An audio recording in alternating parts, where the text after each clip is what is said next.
Welcome to Wild Side, your wild true crime podcast. We're your hosts, who are sisters, storytellers, and truth seekers. I'm Bailey, a therapist who is fascinated by all weird and dark human behaviors. And I'm Chelsea, an educator here to unearth the facts behind the cases. We cover true crime because some cases are just too dark to forget, and others are too wild to ignore. We're so glad you're here, so buckle up and enjoy the ride. What's up, Wildsiders? Happy Wednesday. Wednesday. Fun fact, I can only spell Wednesday when I say Wednesday. Mm-hmm. There's another one. Oh, surprise. I have to... That's so weird. Yeah, I have to say surprise. Yeah. Okay. Surprise. I still have to sing "This shit is bananas," BANANAS, to spell bananas. I can't spell rabbit. Yeah, 2 B's. Right? Isn't it? I don't know. I can't spell it. RABBIT, right? Yeah, I think so. I always want to put 2 T's in there.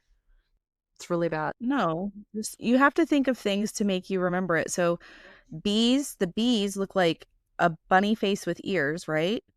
Okay. And there are 2 bees because there's always 2 rabbits because they mate like crazy and they have babies all the time.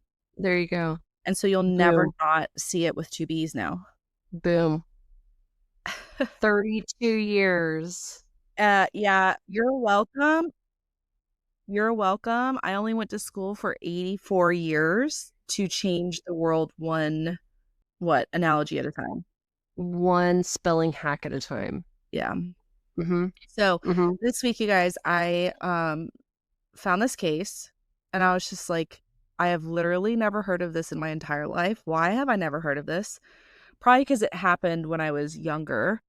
And so Chelsea and I were just talking before we got on, and I was like, what did you think about this case? Because I wrote up a lot of it. She writes up a lot of it. And I started it and sent it to her. Right. And you were saying it has like all the feels.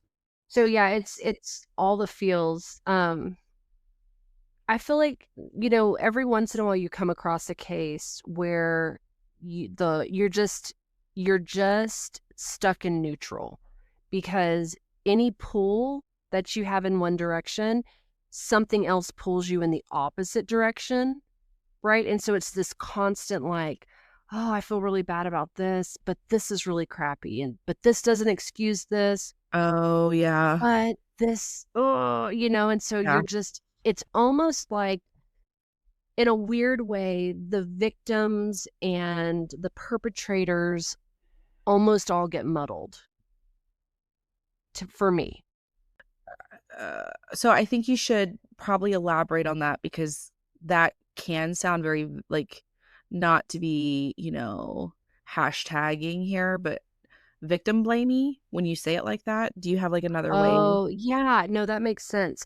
Where I feel really sad for the victims, but I think I feel equally sad for the perpetrator in different ways. And so, and it's strange because we actually are going to talk about that a little bit, but I think we get so comfortable with having a distinct quote unquote villain. We're not saying that criminals are villains, but you kind of get used to this role of, good versus evil, and you're a bad guy and you're a good guy. You're a monster. Yeah. You're a monster. You're the victim. You're the perpetrator.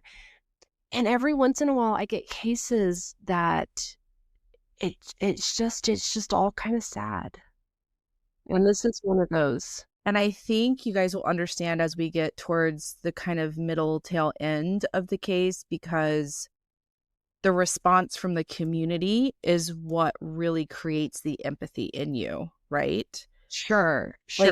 If it were a different response socially, maybe it wouldn't pull on us the same way, but to look at it through the lenses of the victims and their families, Mhm. changes how you look at the perpetrator in the case.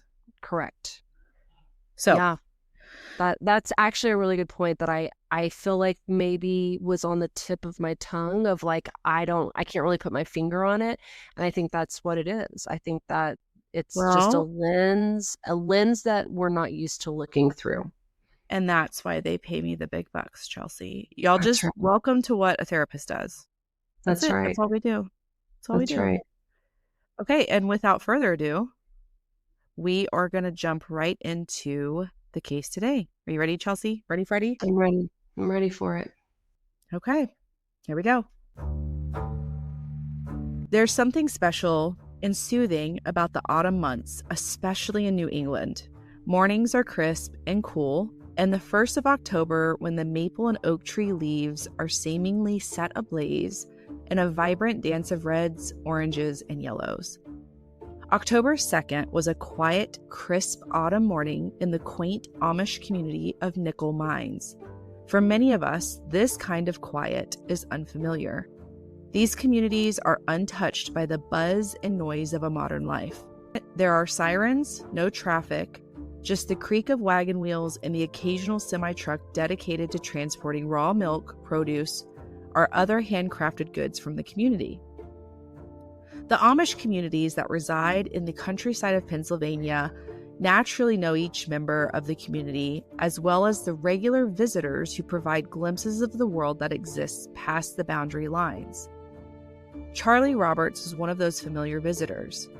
He was the milk truck driver who was reliable and consistent, but not necessarily approved. Although he was quiet and stoic, he had a habit of cursing and occasionally acted upon his frustration. In a modern society, most of us wouldn't bat an eye at these behaviors, but for the members of the Nickel Mines' community, it was unfavorable and a little confounding. Charlie Roberts drove out to Nickel Mines, except this time it was not in his semi for a milk pickup in the wee hours of the morning.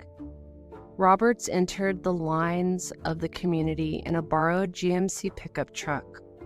What happened next would become one of the most haunting crimes in American history, not only because of the violence, but because of what followed. In a world that demands vengeance, this community chose something radical. They chose forgiveness. And that forgiveness, immediate, unwavering, forced the world to look closer. How do people endure the unimaginable and then offer grace to the person who caused it? What happens when faith collides with grief and peace has to exist beside pain? This is the story of the West Nickel Mines Amish school shooting, where one man's torment met a community's unshakable faith.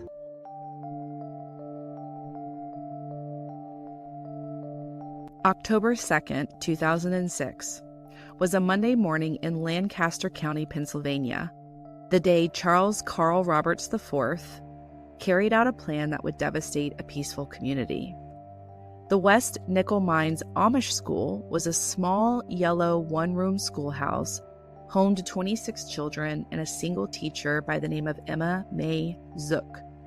Lessons were written in chalk on a chalkboard, and a teddy bear sign on the blackboard that read, "Visitors bubble up our days." It was the kind of place that felt untouched by time until the door opened that morning. Roberts, a 32-year-old milk truck driver, entered the school around 10:25 a.m. and asked Emma May if she had seen a small metal clevis pen, and that's kind of a part used on dairy tankers. She said no, and he smiled faintly and walked back outside. 5 minutes later at 10:30, he returned, this time carrying weapons. In the bed of his borrowed pickup truck were 3 firearms, a 9mm pistol, a shotgun, and a rifle. He also brought over 600 rounds of ammunition, a stun gun, chains, wire, zip ties, lumber, nails, lubricant, candles, and toilet paper. These were not the tools of a man acting on an impulse. They were the signs of someone who had planned for something dark and deliberate. Charles Carl Roberts IV was born on December 7th, 1973, there in Lancaster County, Pennsylvania. He was the oldest of 4 boys. His father served as a police officer, and his mother was active in Christian ministries, often organizing Bible plays. While his younger brothers attended public school, Charles was homeschooled and earned his diploma through the Lancaster County Homeschooler Association. At the age of 15, he developed an interest in carpentry, which brought his mother some relief from concerns about his tendency to isolate. After graduation, he worked as a carpenter for a local construction company, and at the age of 22, he met 17-year-old Marie Welk through their church. They married in 1997, shortly after Marie graduated high school. They were entering into married life, and they were elated to find that Marie was pregnant.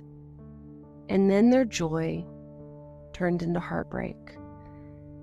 For their first child, Elise Victoria was born prematurely on November 14th, 1997, and died just 20 minutes after entering the world. Though they later had 3 healthy children, the loss of Elise left a wound in Charles that never healed. That unimaginable, unbearable anguish possibly pushed Charles in a way no one could fully understand, and not even himself. So back to October 2nd, 2006, it's 10:30 a.m., and Charles Roberts steps back into the West Nickel Mines Amish school. And that is where everything changes.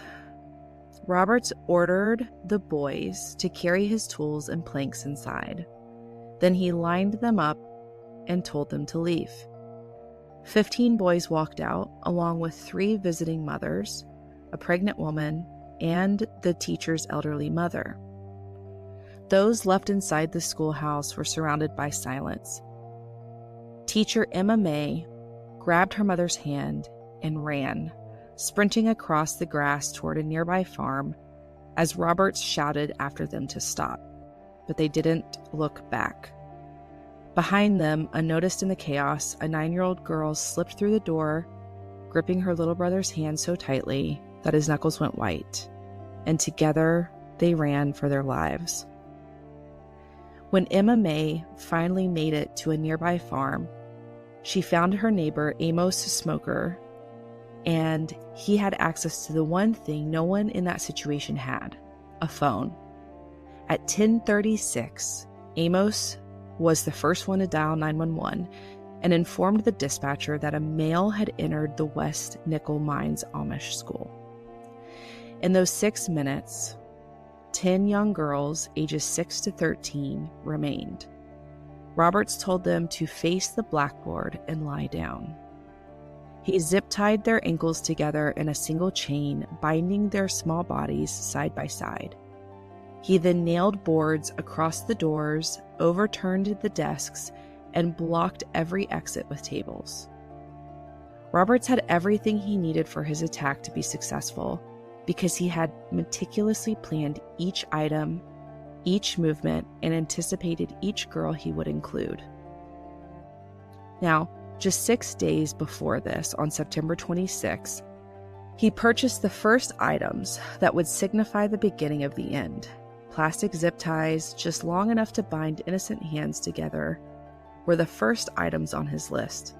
The rest of the items on the scribbled list found inside the spiral notebook that was tucked away in his GMC truck also included tape, eye bolts, tools, nails, wrenches, a hose, binoculars, earplugs, batteries, a flashlight, candles, wood, and finally, KY jelly, the sexual lubricant.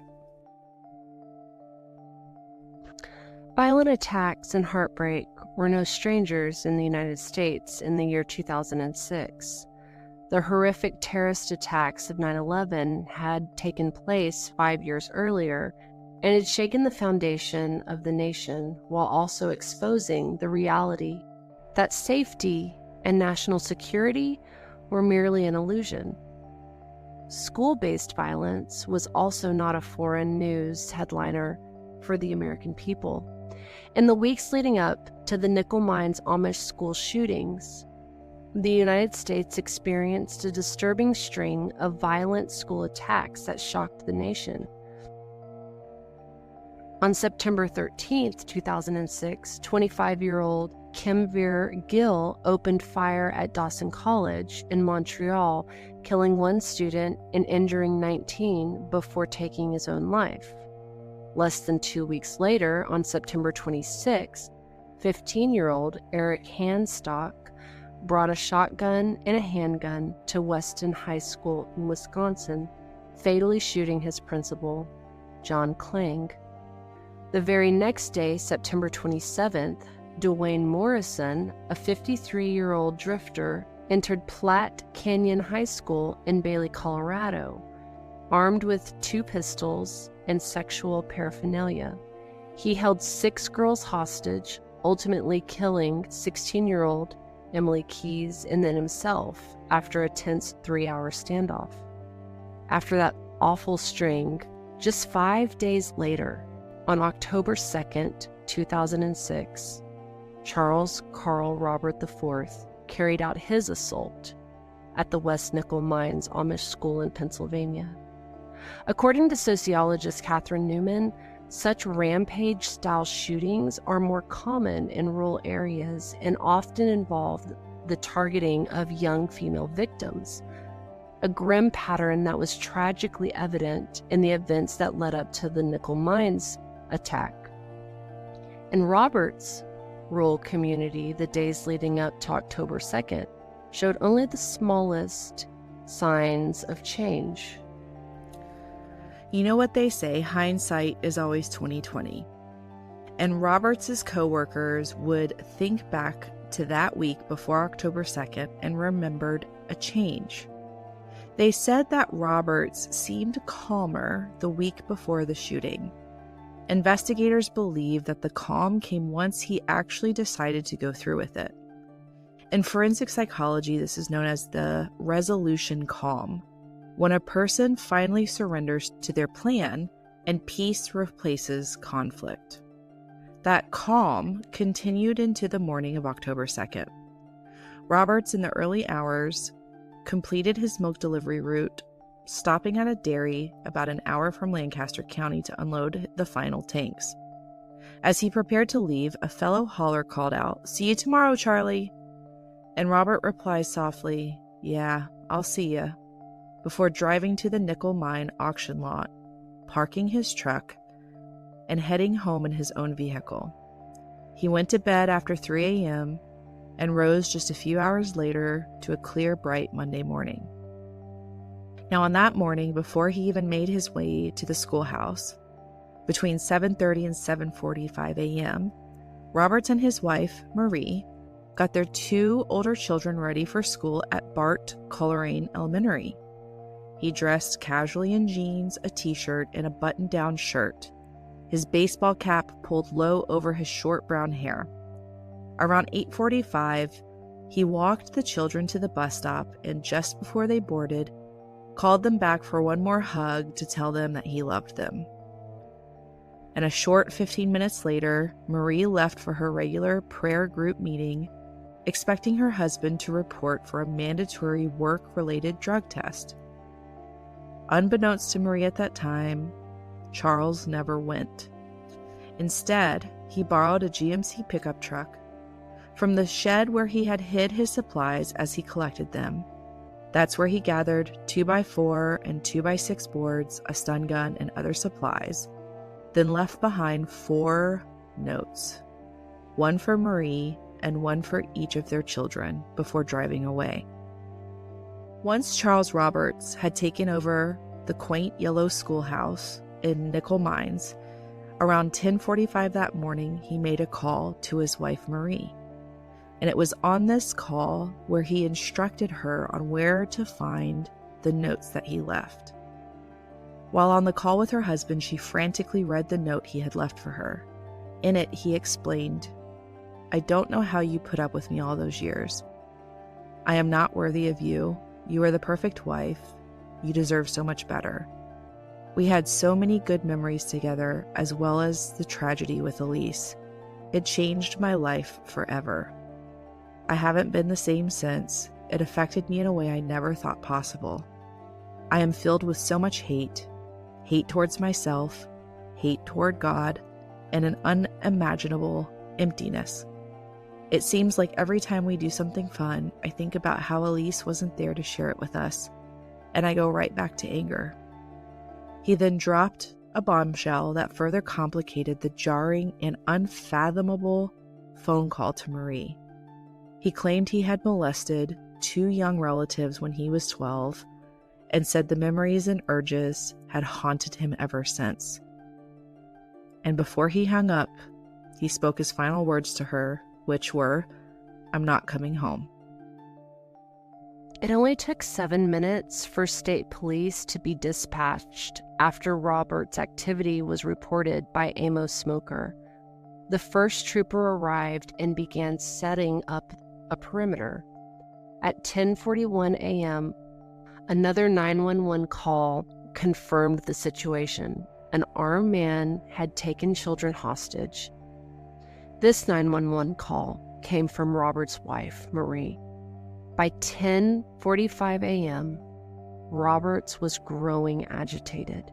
He phoned 911 himself and told the dispatcher that if police didn't leave the property, he would start shooting. The dispatcher tried to stall him to keep him talking, but Roberts ended the call. Inside, he told the girls, "I'm angry at God, and I'm going to make you pay for my daughter." At 10:55 a.m., he arranged them in a row against the chalkboard. Outside, troopers used their loudspeakers to urge him to surrender. Those sweet little girls began to pray. And then a voice came above the prayer. It was 13-year-old Marion Fisher. She lifted her head. She looked right at Roberts and she said, "Shoot me first." Marion's younger sister whispered, "Shoot me second." It was 11:07 a.m. when the first gunshot shattered the air. Then came a rapid volley. State troopers rushed forward. The front door was barricaded, the back sealed shut. They smashed through the windows, shattering the illusion of peace that had framed the schoolhouse for generations. Inside was carnage. Overturned desks, shattered glass, and blood everywhere across the floorboards. Every child had been shot. 5 girls were already gone. 5 more were critically wounded. And Roberts lay dead from a self-inflicted gunshot wound. Outside, a quiet terror fell over the farm fields, the air filled with sirens, helicopters, and sobs. Amish women stood behind wooden fences, their faces buried in their hands. First responders shouted names, searching for the children they had carried out. The sound was chaos, but also silence. A kind of silence that can never be unheard. What began as morning devotion had turned into massacre. And yet, within hours, something else began.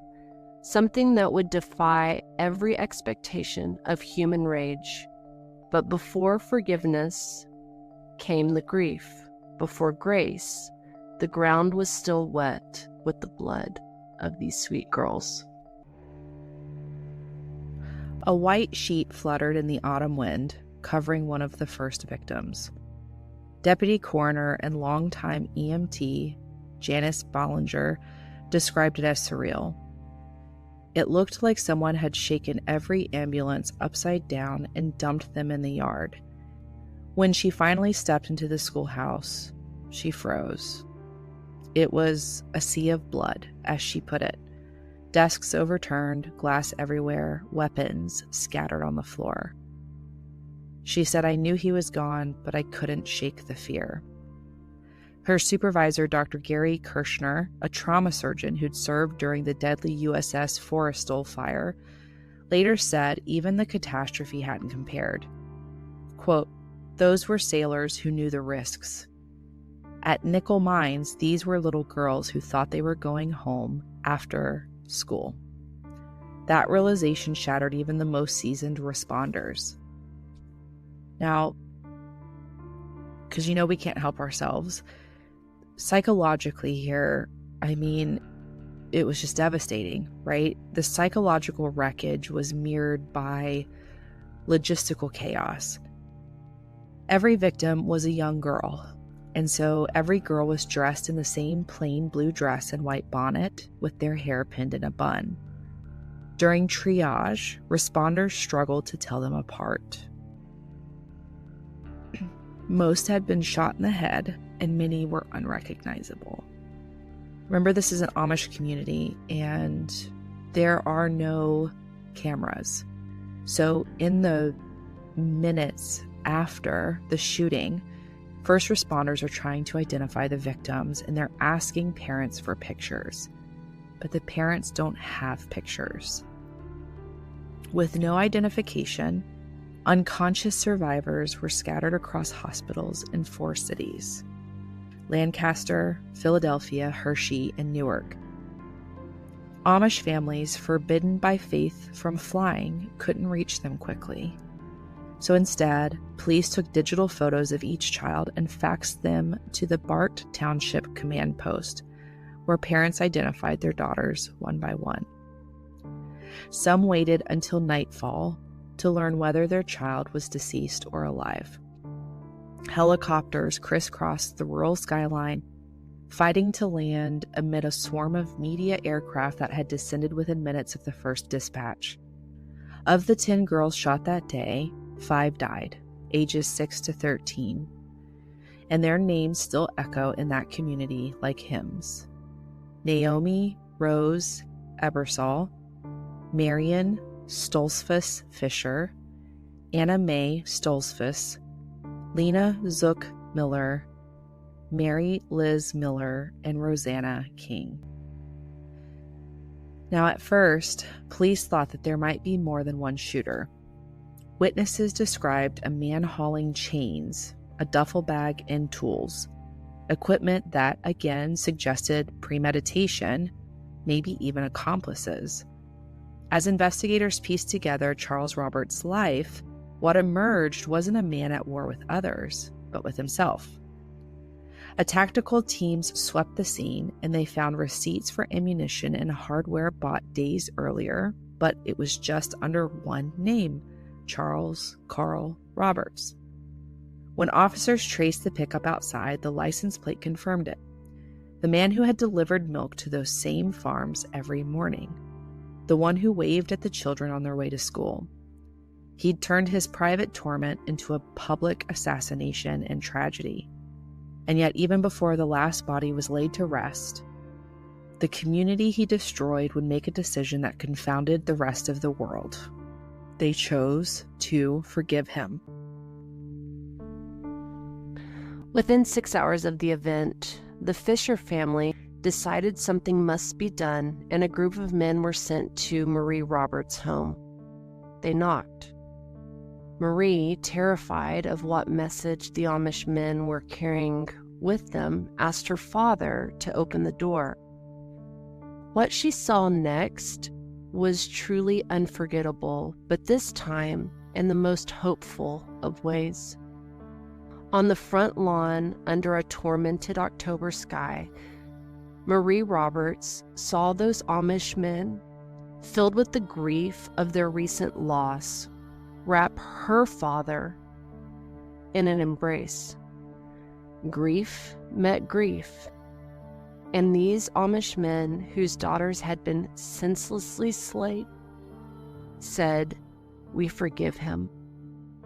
Marie rushed to the lawn, and the men then embraced her and told her they grieved for her family, and they wanted to visit her to see how they could help her and her 3 young, now fatherless, children.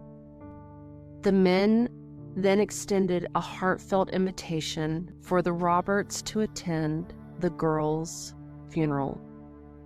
In the days that follow, the Bart Township Fire Hall became an impromptu crisis center. It was part morgue, part chapel, part therapy room. Counselors from Lancaster County packed the halls the first night. "There were so many of us," Ballinger said. "They split us into small groups, medics with troops, just trying to make sense of all of it together.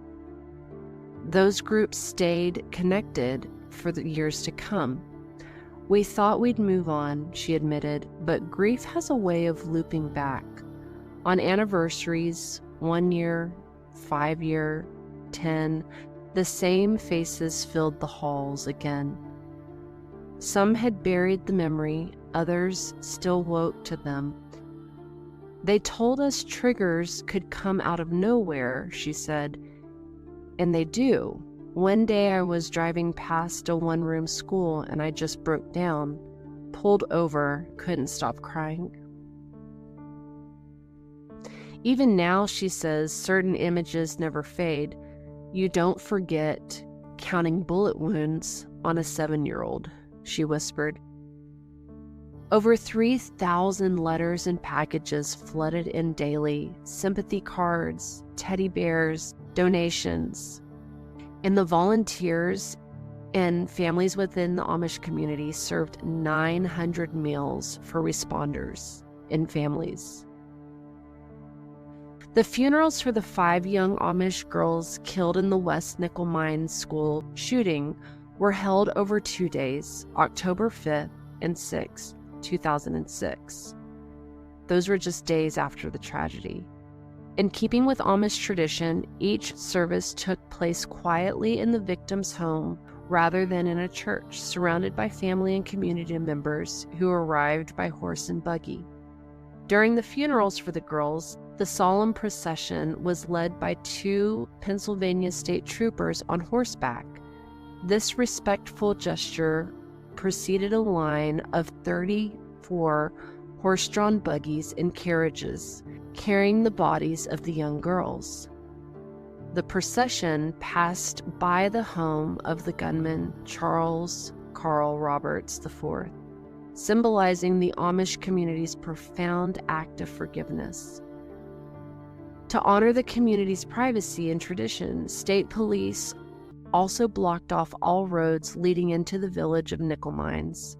The girls were laid to rest in a small, peaceful cemetery near their homes in Bart Township, Lancaster County, Pennsylvania, where simple wooden markers and quiet surroundings reflected the Amish way of life.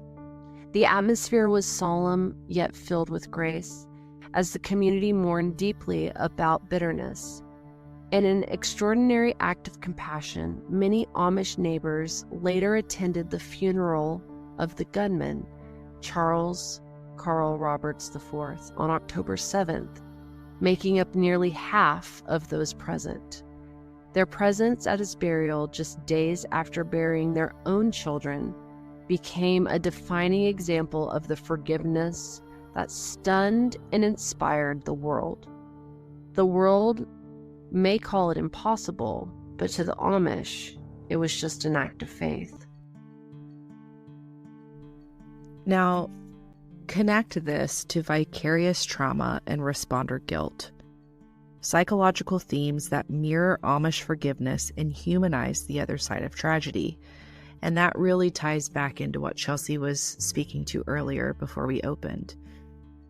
By noon of that day, word had spread across Lancaster County. Buggies filled the dirt roads.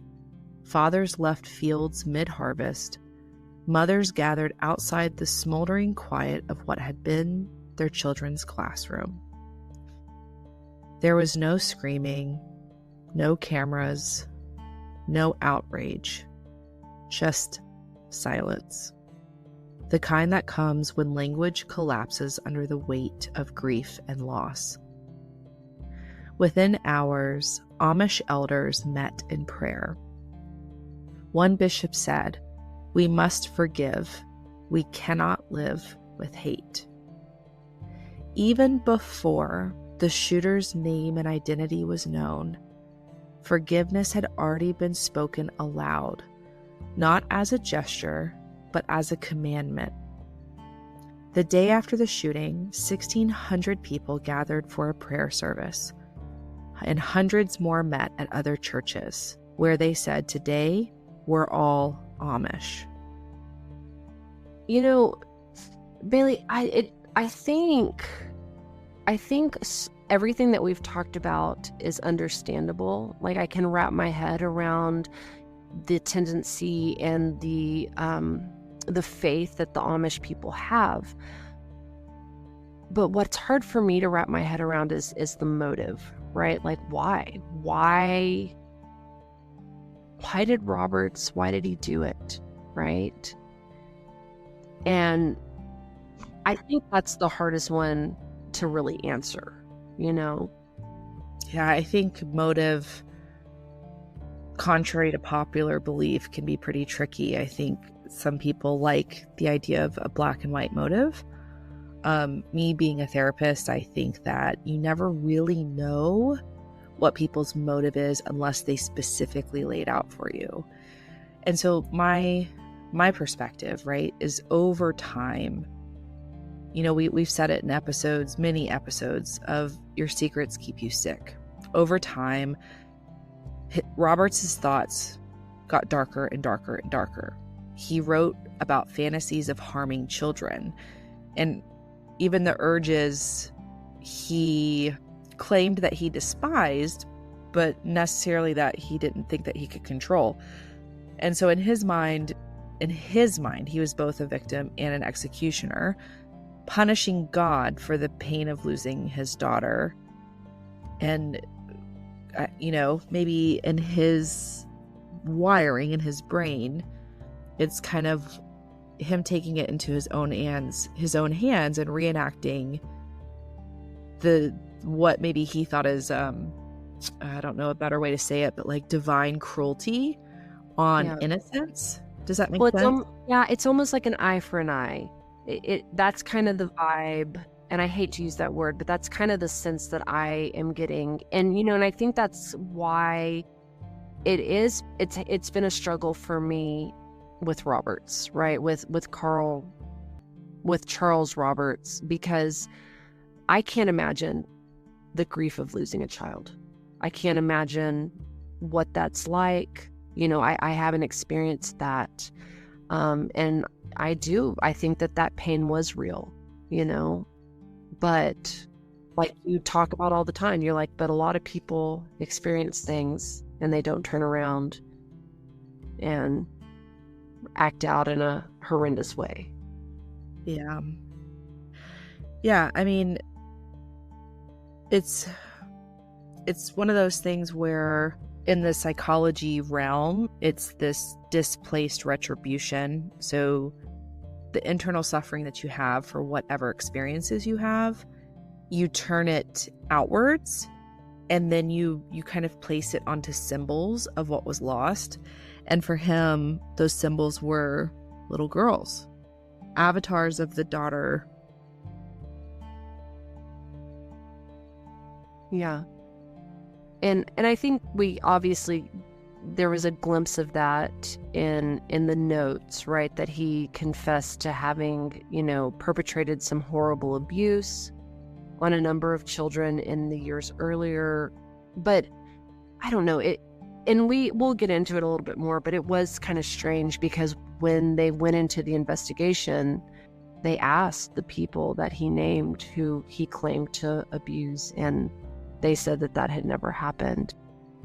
Which just goes to show how much suffering is in your perspective, right? In your own mind, a lot of the times. Yeah. So, I mean, to me, just from what you're saying, it sounds like it was plausible that it was some sort of psychotic break, right? But that's a hard one for me to land on because of the premeditation. Like he started collecting all of those items and buying all those items a week before he actually acted upon it. And then of course there's always like, well, maybe he was suffering from some type of mental illness. But again, there was no documentation of that. He had never been documented of having depression or anything like that. And I always am very hesitant to say this, but I do believe that there are certain situations where maybe it's just evil, right? Maybe something truly evil had attached. Like in a spiritual sense, right? Yes. Like something that maybe neuroscience or neurobiochemistry or neuropsychology or whatever doesn't really explain, that there's something a little bit more spiritual or even quote unquote supernatural at play. Yeah. Because he had the ability to love, right? He was a loving father. He was a doting husband. He was all those things. And he had the capability of this. Yeah. Yeah. And I mean, forgiveness, kind of getting back into the case here. Forgiveness is in and of itself an interesting and unpredictable phenomena. Charles Roberts never forgave, at least from what we know, never forgave God for his daughter's death. Yet the Amish immediately forgave him. Within 24 hours, the shootings became international. And not because of the crime, as with many of the cases, but because of the response from the Amish community. While pundits debated motive and mental health, like Chelsea and I just kind of batted around a little bit, the Amish prepared funeral meals, not for their children, and their families, but for their children's killer's family. Nearly half of the mourners at Charles Roberts' funeral were Amish, like Chelsea said. They stood beside his widow, wept over the casket with Marie. They didn't justify him, and they didn't excuse the violence. But in their theology, Gelassenheit, which is surrender to God's will, forgiveness wasn't optional. It was literal survival, emotionally, physical, psychologically. For them, hate is a burden, and forgiveness is release. And as they put it, forgiving is not forgiving. And that's what one father said. It's giving up the right to hate. There's been a lot of studies about the aftermath of this particular shooting because of the Amish's response, their amazing forgiveness in their response. And psychologists who had been studying this found something actually really remarkable. They found lower rates of post-traumatic stress disorder in this community than in other mass shootings.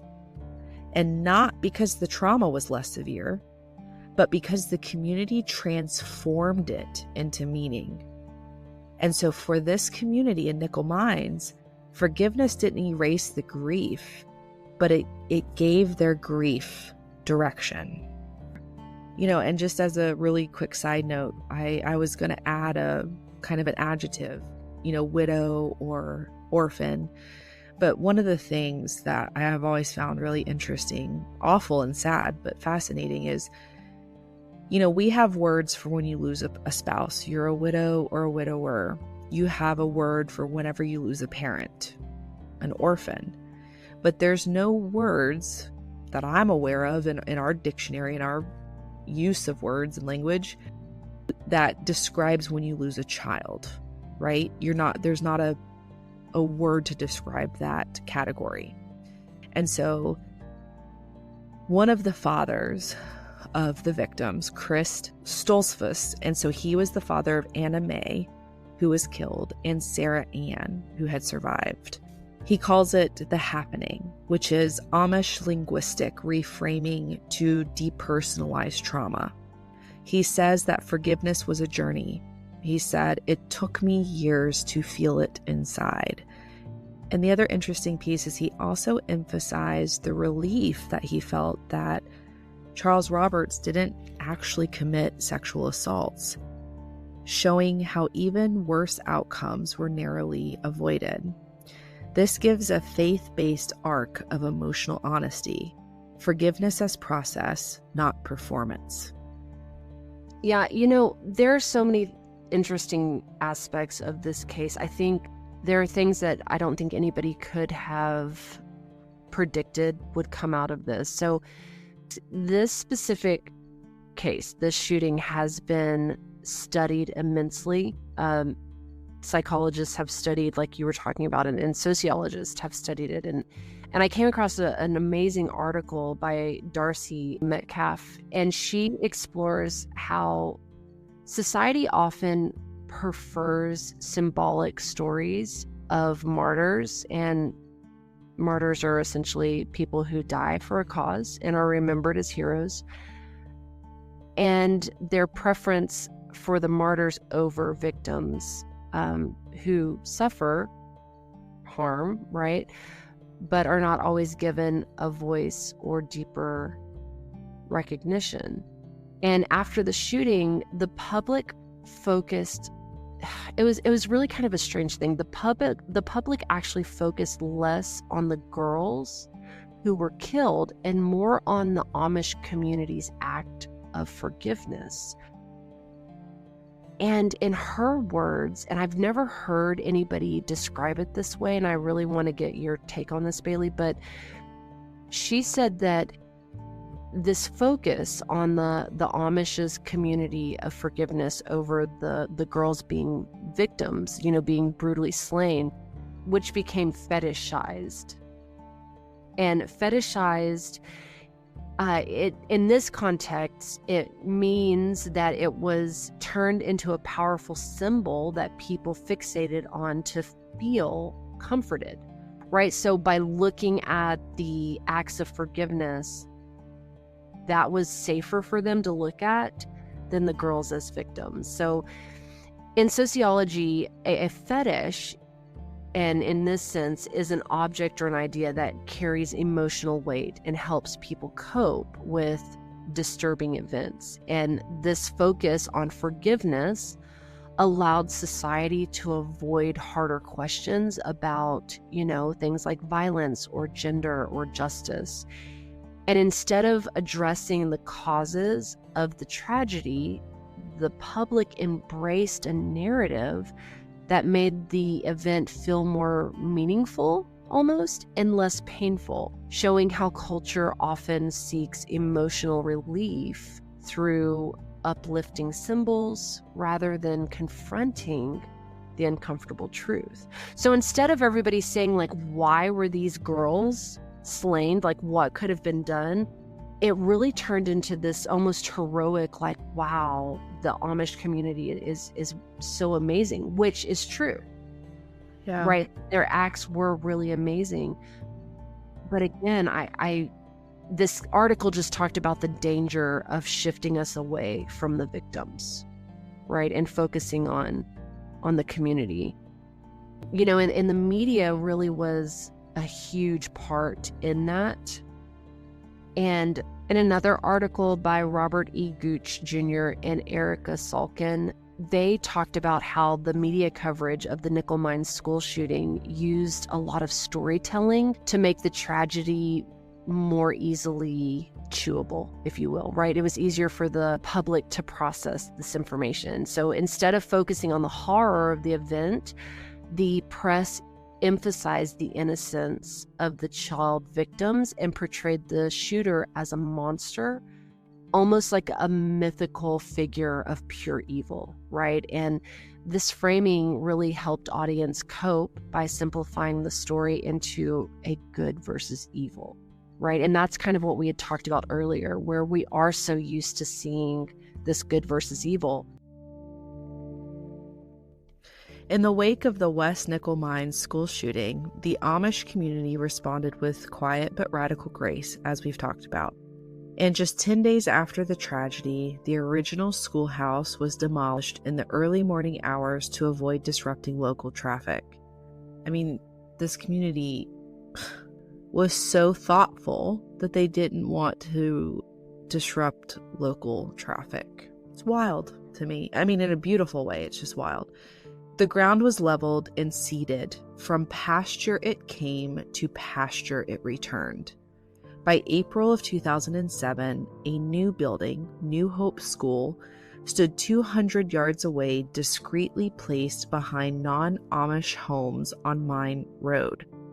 Built on the land of one of the victims' families, its design intentionally avoided resemblance to the original building, even down to the flooring. Until its completion, boys attended classes in a garage. Though the Amish are not known for overt security, the new school's location allowed neighbors to observe and monitor more easily. A gate was added to the driveway, subtle but symbolic of the shift towards caution. Another nearby Amish school also added a gate, suggesting a quiet acknowledgement of vulnerability.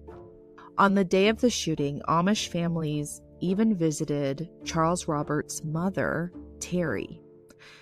They later attended, as we know, at Roberts' funeral and donated part of their global fund to support her family, shielding them from public scorn.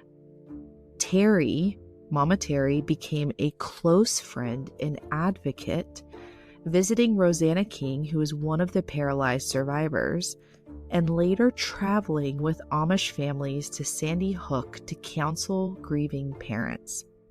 Her presence stunned many, proof that such forgiveness was not only possible, but active.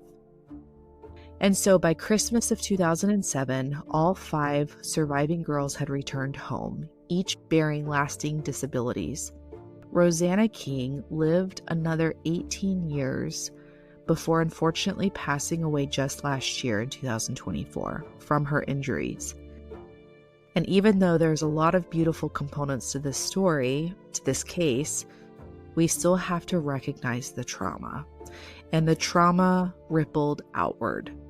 Aaron Esch Jr., who was the oldest student present at the shooting, naturally developed severe PTSD and struggled with anorexia, believing he should have saved others.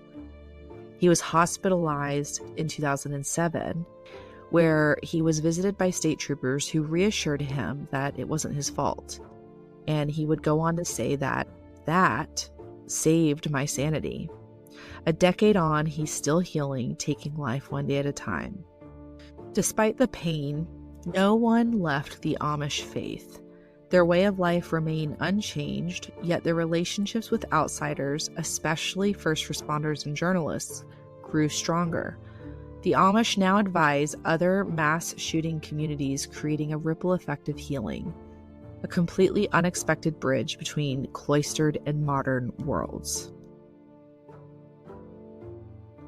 We often end stories like this with the word justice, but here, there was no courtroom, no sentence, no trial, only fields, silence, and prayers. And perhaps that's what makes Nickel Mines unforgettable, not just for the evil that entered that schoolhouse, but for the light that refused to leave it. Because in a world that teaches vengeance, the Amish taught something far harder: forgiveness. Forgiveness isn't weakness, it's work. And in Nickel Mines, they did the work. And that, our dear listeners, is the case of the Nickel Mines Amish schoolhouse shooting. And oh boy, how rough that was. How are you doing, Chelsea? Yeah, that's... I can't, like, it's hard for me to go through this one. Yeah. Chelsea, just so you guys know, this episode probably would have been like an hour and a half long if we left in all of the gaps where Chelsea had to turn her mic off and sob while she was recording the details. And so we cut a lot of that out, but just know that your beautiful co-host here was very emotional during this recording.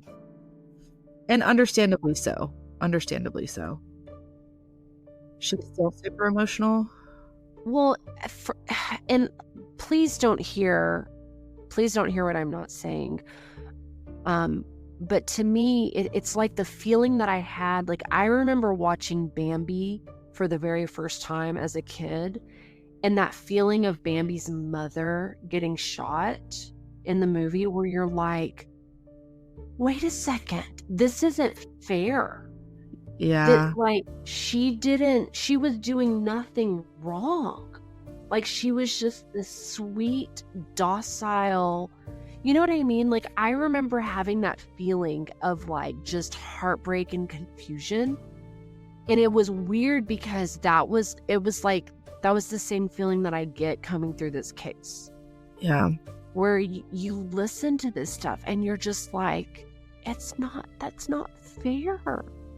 These sweet girls, you know what? I'm just like, none of it is okay. None of it is okay. Yeah. So. And I think the reactions are the same with any school shooting, right?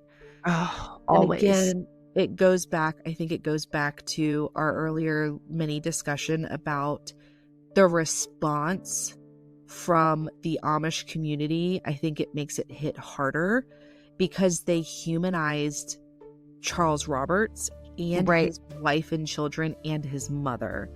And the problem that I have, going back to the whole like good versus evil, the problem with that, and I understand it makes it simple, it simplifies grief so you can like kind of lean in or lean away. But the problem that I have with it, and we've talked about it before, and side note, I've reached out to Sue Klebold, and I'm gonna have to reach out to her again. Oh, we talked about it before. Yeah. That other than the victims and their families, my next heartache always goes to perpetrators' families as well. Yeah. Because I think they're kind of the redheaded stepchildren, and just so y'all know, we can say that because Chelsea and I are redheads. But they're kind of, I think perpetrators' families are such redheaded stepchildren of tragedies like this with a violent perpetrator. And that's just as gut-wrenching. And the fact that this Amish community not only had to manage their own grief and losing their children or child, but they showed up to make sure that the perpetrator's wife, the gunman's wife, children, and mother were not scorned by the public, right? So I think I kind of went on a tangent. My point is when you put people in good or bad, a lot of times people lump perpetrators' families into that category. Mm-hmm. You know what I mean? Because I think it goes against your brain to kind of say, well, the wife or the parents, like how did the parents raise them? This isn't an issue about how they're raised. We come out with our own DNA, with our own unique personalities, our own unique moods and temperaments, and sometimes parenting has nothing to do with it. And this is coming from a therapist who has worked with every age group you can imagine, and I've seen it. I've seen parenting styles, and they don't match up with how children grow up and how they interact, right? So all that to say, I think we can definitely take a page out of the Amish community's book on this one. Yeah, well, and I think you can even, on the flip side of that coin, something that we didn't talk about during the actual script, if you will, during the case was, so Terry Roberts, which is the gunman's mom, right, which is Charles's mom, because of that relationship that the Amish built with her, she poured into it as well. So the survivor, Rosanna, who was terribly disabled after this, she was the one who just passed away last year. It was reported that Terry Roberts would go in and read to her every week She would go in and she would read the Bible, or she would read Anne of Green Gables Oh, I was her love favorite thing to it. read to her. And so I'm like, even like it's on both sides. Like, yes, the Amish community showed such beautiful resilience and forgiveness, but then the people who were outside of that religion, outside of that denomination, if you will, also experienced Yeah.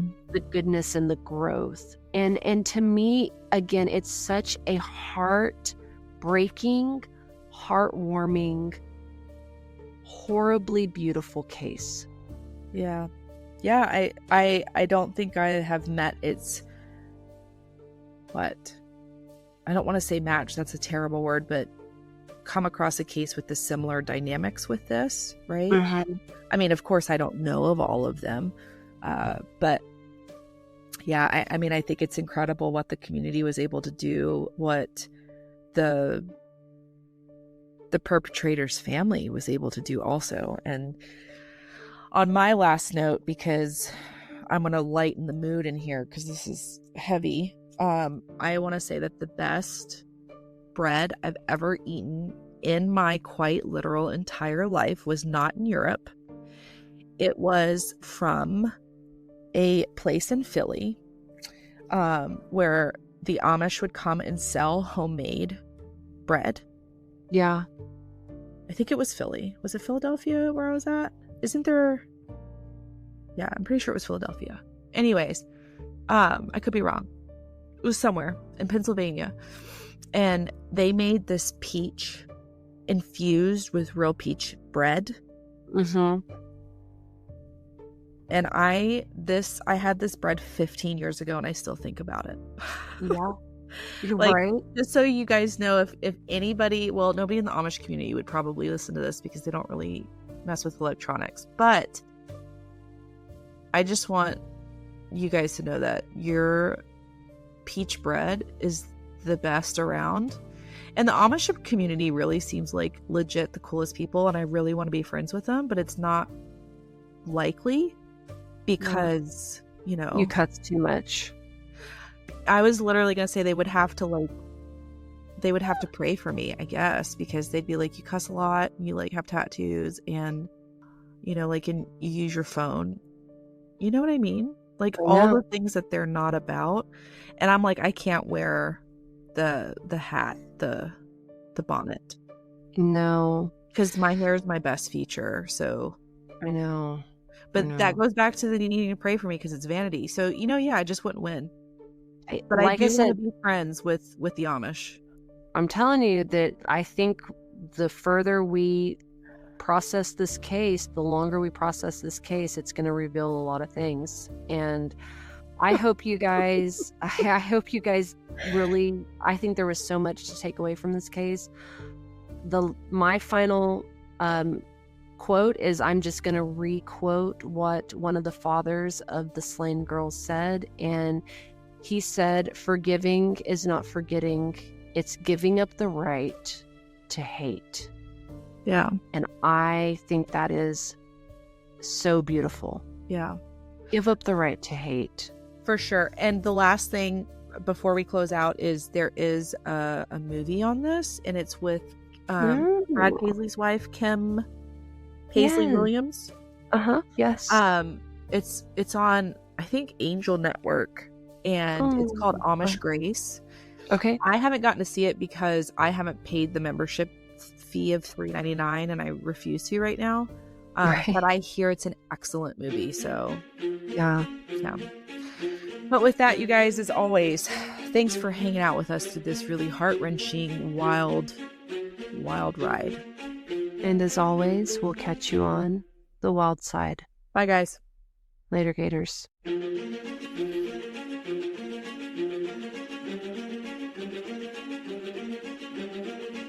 Hey, Wildside Tribe, don't forget to follow us on Instagram and Facebook at Wildside Podcast. Make sure to tune in on Wildside Wednesdays. New episodes will drop each Wednesday at 6 a.m. Eastern Standard Time. We would love to hear from you, so if you have a wild case recommendation, email us at wildsidepodcast@gmail.com. That's wildside with a C. Or share your thoughts in the comments below. As always, if you haven't heard it today, you're loved, you're worthy, and you're valuable. And we'll catch you on the flip side.